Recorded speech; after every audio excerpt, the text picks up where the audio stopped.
नमस्कार। Political pitch में आप सभी लोगों का स्वागत है।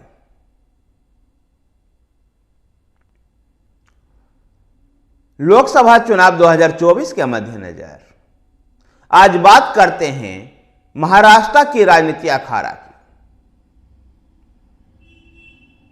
महाराष्ट्र में 2019 में भारतीय जनता पार्टी और शिवसेना गठबंधन के साथ मिलकर के चुनाव लड़ी थी। दोनों पार्टियों का गठबंधन था, तो वहीं दूसरी तरफ कांग्रेस और एनसीपी का। लोकसभा के चुनाव, विधानसभा चुनाव में भी यही गठबंधन चुनावी मैदान में उतरा, चुनावी अखाड़ा में उतरा। लेकिन चुनाव परिणाम के बाद शिवसेना भारतीय जनता पार्टी का साथ छोड़ करके कांग्रेस और एनसीपी के साथ मिलकर के उद्धव ठाकरे ने सरकार बना ली।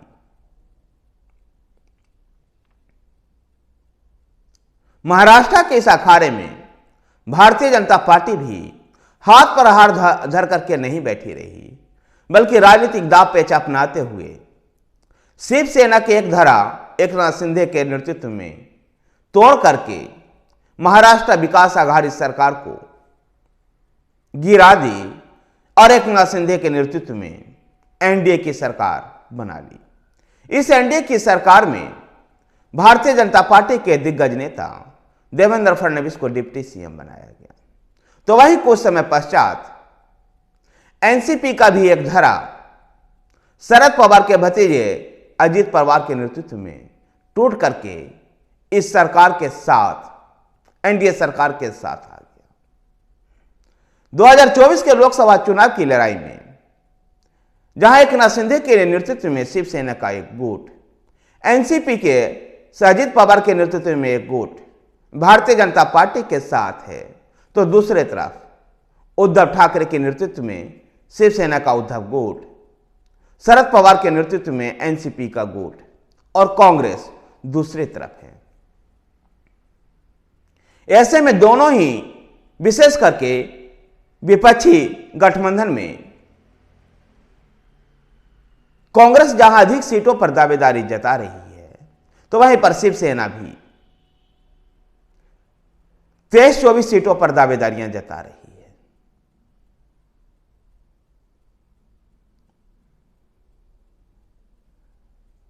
महाराष्ट्र में जहां विपक्षी गठबंधन जो इंडिया अलायंस है, उसमें अभी सीट समझौते को लेकर के ही अड़चन है, तो दूसरी तरफ भारतीय जनता पार्टी के नेतृत्व में एनडीए में किसी भी प्रकार से सीट शेयरिंग को लेकर के कोई गतिरोध नहीं है। इसी बीच महाराष्ट्र में शिवसेना के नेता प्रियंका चतुर्वेदी भारतीय जनता पार्टी के अब की बार हर बूथ पर 50% वोट को पार का जो नारा है, उसको अहंकार से भरी हुई बताती है। तो वहीं पर चंपत राय के द्वारा, जो श्री राम जन्मभूमि ट्रस्ट के ट्रस्टी भी हैं, शिवसेना के नेता उद्धव ठाकरे को निमंत्रण न देने पर भड़की हुई नजर आती है और वो कहती है कि बाला साहब ठाकरे का इस राम मंदिर के आंदोलन में महत्वपूर्ण योगदान था और उसको देखते हुए उद्धव ठाकरे को निमंत्रण न्योता मिलना चाहिए था।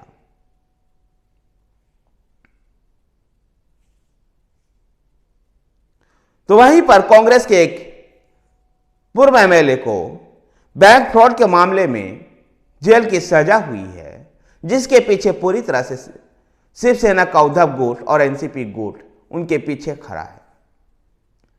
महाराष्ट्र के इस राजनीतिक अखाड़े में लोकसभा चुनाव 2024 में दिलचस्प और रोचक लड़ाई दिखाई देगी, जहां एक तरफ महाराष्ट्र विकास आघाड़ी तो दूसरी तरफ एनडीए होगा और महाराष्ट्र में 48 लोकसभा सीट आती है। बड़ा राज्य है महाराष्ट्र। लोकसभा सीटों के मद्देनजर भी उत्तर प्रदेश के बाद दूसरे सबसे बड़ा राज्य है महाराष्ट्र। ऐसे में महाराष्ट्र की इस राजनीतिक समीकरण को कोई नजरअंदाज भी नहीं कर सकता है। तो वहीं पर मराठा आरक्षण को लेकर के मनोज जरांगे पाटिल ने फिर से एक बार बयान दिया है और उन्होंने कहा है कि 20 जनवरी से वो मुंबई में फिर से मराठा आरक्षण आंदोलन को लेकर के संघर्ष करेंगे। मनोज जरांगे पाटिल मराठा को कुणबी मराठा का दर्जा दे करके ओबीसी वर्ग में शामिल करवाना चाहते हैं और इसको लेकर के मनोज जरांगे पाटिल लगातार आंदोलन कर रहे हैं। धन्यवाद साथियों, अगर आपको वीडियो पसंद आए तो वीडियो को लाइक कीजिए, शेयर कीजिए। हमारे साथ बने रहने के लिए हमारे चैनल पॉलिटिकल पिच को सब्सक्राइब कीजिए। धन्यवाद।